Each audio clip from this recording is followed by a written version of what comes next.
हरी हरी नजर आती है, हरी हरी नजर आती है। नौकरी लगती है तो पूछो मत, कितना जोश होता, कितना जुनून होता है। पंख लग जाते हैं उनके, पंख।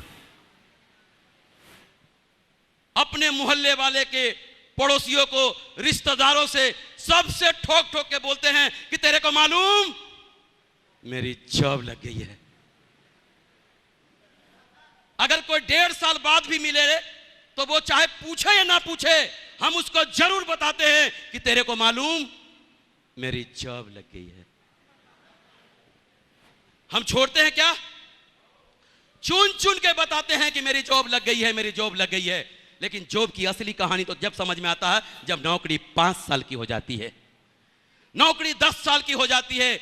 मैं कहता कि नौकरी की अगर प्योर सच्चाई जानना है तो आप उनसे जाकर मिले जो अभी अभी सरकारी नौकरी से रिटायर हुए हैं, और उनसे जाके पूछें कि नौकरी कैसी लगी। सभी दीवाने नौकरी के, मैं भी था, लेकिन मेरी है कि लगी नहीं।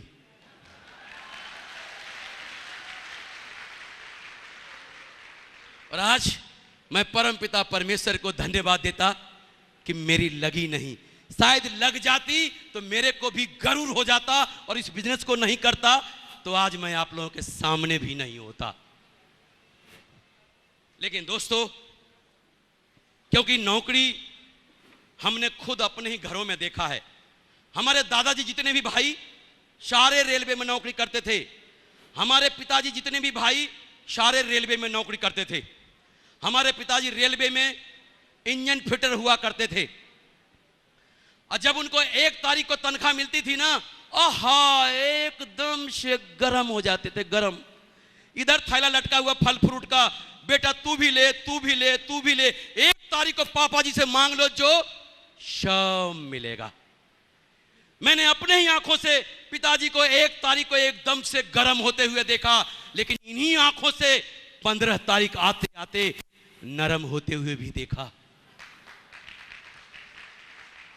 और महीने के आखिर में 25 तारीख आते आते पक्के बेशरम होते हुए देखा। एक 500 का नोट दियो, 1 तारीख को दे दूंगा। 1000 का नोट दियो, 1 तारीख को दे दूंगा। दोस्तों, नौकरी इस बात की गारंटी है कि आपको कभी भूखा नहीं मरने देगी। लेकिन यह बात भी तय है कि नौकरी जीवन में आपको कभी भी आगे नहीं बढ़ने देगी, कभी भी आगे नहीं बढ़ने देगी, कभी भी आगे नहीं बढ़ने देगी नौकरी।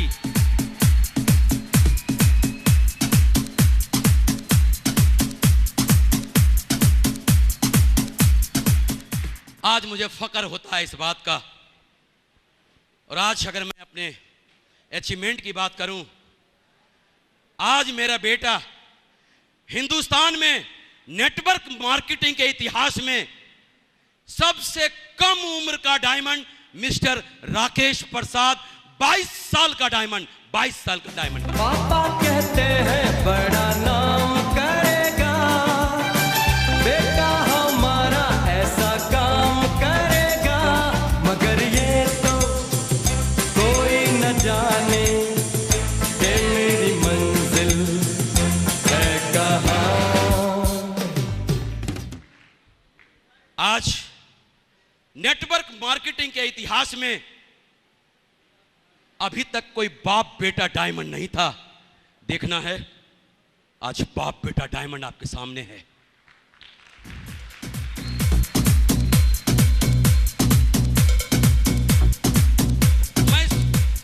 मैं सोचता था कि ये फंसने फंसाने का बिजनेस है।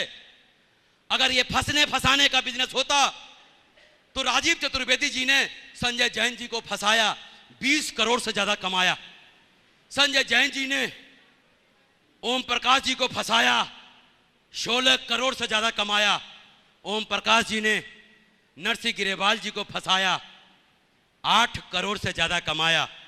नरसिंह गिरेवाल जी ने माधव जी को फंसाया, माधव जी ने विजयपाल जी को फंसाया, विजयपाल जी ने जसवीर जी को फंसाया, जसवीर जी ने पता नहीं किस किस को फंसाया।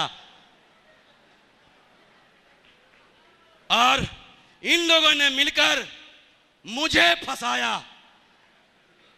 अगर फंसने फंसाने से किसी के घर की गरीबी मिट जाए, किसी के घर में खुशियां आ जाए और आने वाली पीढ़ियां सुरक्षित हो जाए, तो मैं ऊपर वाले से दुआ करता कि दुनिया में हर आदमी को फंसना चाहिए, हर आदमी को फंसना चाहिए, हर आदमी को फंसना चाहिए।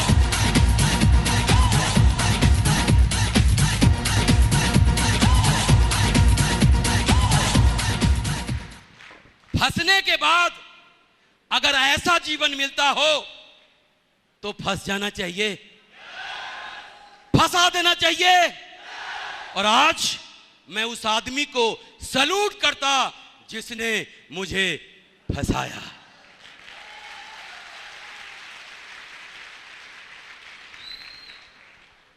दोस्तों, थोड़ा सा पता नहीं आप लोगों के बीच में आकर थोड़ा सा बहक जाता हूं और टाइम की भी परवाह नहीं किया, लेकिन आज मैं आपको आखिर में एक ही बात कहना चाहूंगा। आप जो देख रहे होंगे यहां पर कि ये जेंटलमैन बना हुआ ये व्यक्ति कितनी बड़ी बड़ी बात कर रहा है। महज मैट्रिक पास ये शख्स आपके सामने बात कर रहा, और आपको जो लग रहा होगा ना, ये जो चेहरे पे जो चमक दिख रही है ना, ये चमक ऐसे नहीं आई। कितने पढ़ते इसकी गुदड़ी है ना, मैंने गिना नहीं। गर्मी को गर्मी नहीं देखा, बरसात को बरसात नहीं समझा, ठंड में सिकुड़ने से नहीं समझा, लेकिन आज ये जो पढ़ते हैं ना, ये आखिरी है, अब ये कभी नहीं निकलेगी। क्यों? आज मैं घर में भी रहता हूं एसी में, घर से बाहर जब कार में निकलता हूं तो एसी में, कार से जब बाहर रेलवे स्टेशन पर जाता हूं तो वेटिंग रूम भी एसी का होता है, और जब ट्रेन में होता हूं तो एसी में, और होटल में होता हूं तो एसी में, और हवाई जहाज में होता हूं तो एसी में। अब सारा मौसम मुट्ठी में।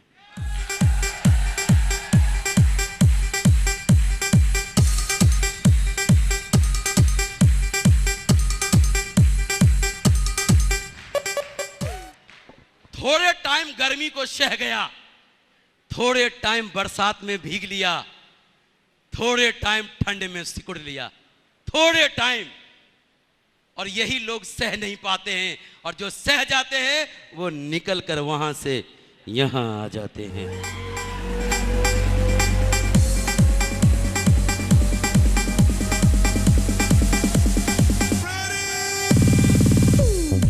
आज अगर ये सत्येंद्र प्रसाद मैट्रिक पास, अंग्रेजी बोलना नहीं जानता तो क्या फर्क पड़ता है? अंग्रेजी बोलना नहीं जानता तो क्या फर्क पड़ता है? 30,000 रुपया में 2 अंग्रेजी बोलने वाले को रख सकता हूं, एक लेफ्ट में और एक राइट में। इन्होंने अंग्रेजी में क्या बोला मेरे को हिंदी में समझाओ, और मैंने हिंदी में क्या बोला इनको अंग्रेजी में समझाओ।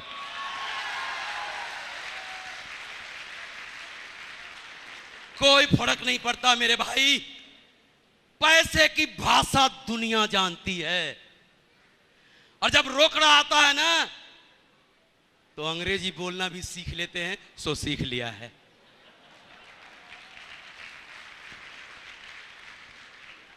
और दोस्तों, आखिर में अगर मैं टेस्टी मनी की बात करूं, आज मेरी उम्र 51 साल की है। अगर बाहर की दुनिया में होता ना तो 51 साल का व्यक्ति बूढ़ा नजर आता है, बूढ़ा। लेकिन थैंक्स सिक्योर लाइफ कम से कम 15 साल जवान कर दिया है मेरे को, 15 साल।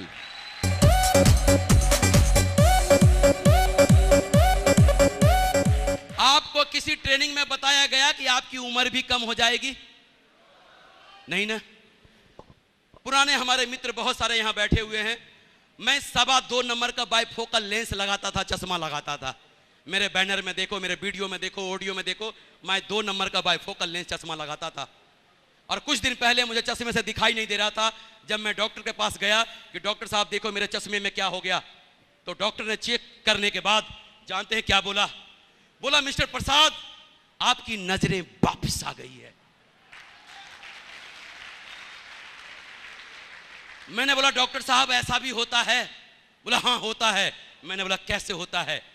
तो बोला जीवन में कोई टेंशन फिक्र नहीं हो, चारों तरफ खुशियां ही खुशियां हो, तब ऐसा होता है। मैंने बोला थैंक्स, सिक्योर लाइफ।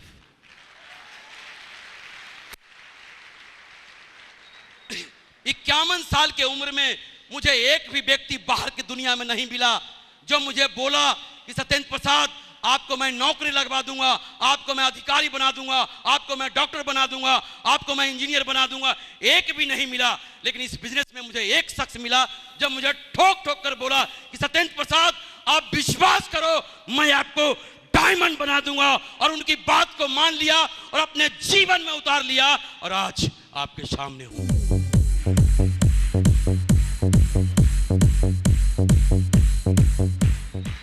आज मेरी एक बिटिया है जो फर्स्ट ईयर की छात्रा है। लेकिन दोस्तों आप लोगों के सामने वादा करता, आज जो एक अच्छे इंजीनियर की तनख्वाह है ना, बिटिया की 1 महीने की इनकम है। और 2015 तक मैं उनको भी डायमंड बना दूंगा। लोग सोचते हैं ये मेरी बिटिया है और ये पराया धन है, बाहर चली जाएगी। ये तो मेरा बेटवा है, बुढ़ापे का लाठी बनेगा। अरे आप लोग भी जानते हो और मैं भी जानता हूं कौन किसका लाठी बनता है।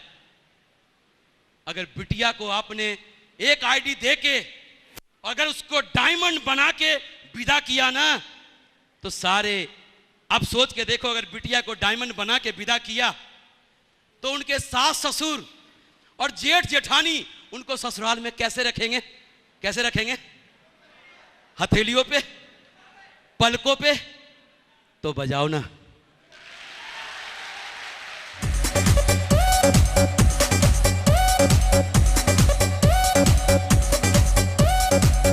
दोस्तों आप लोगों ने ढेर सारा प्यार और मान सम्मान दिया।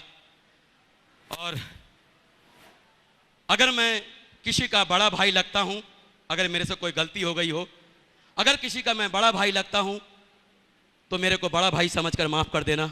अगर मैं किसी का छोटा भाई लगता हूं, छोटा हूं उम्र में, तो छोटा भाई समझकर माफ़ कर देना। अगर मैंने कुछ अच्छी बातें बोला है तो अपने जीवन में जरूर उतारना। और इन्हीं बातों के साथ आज मैं हमेशा इस बिजनेस की, अगर इस बिजनेस की, इसकी खूबसूरती के बारे में बात करूं, इस बिजनेस की दीवानगी और परवान की बात करूं, तो मैं एक ही शब्दों के साथ मैं अपनी बातों को खत्म करना चाहूंगा। और वो बातें यूं है, चांद सी महबूबा हो मेरी, कब ऐसा मैंने सोचा था। हाँ तुम बिल्कुल वैसी हो जैसा मैंने सोचा था। नमस्कार, जय हिंद एंड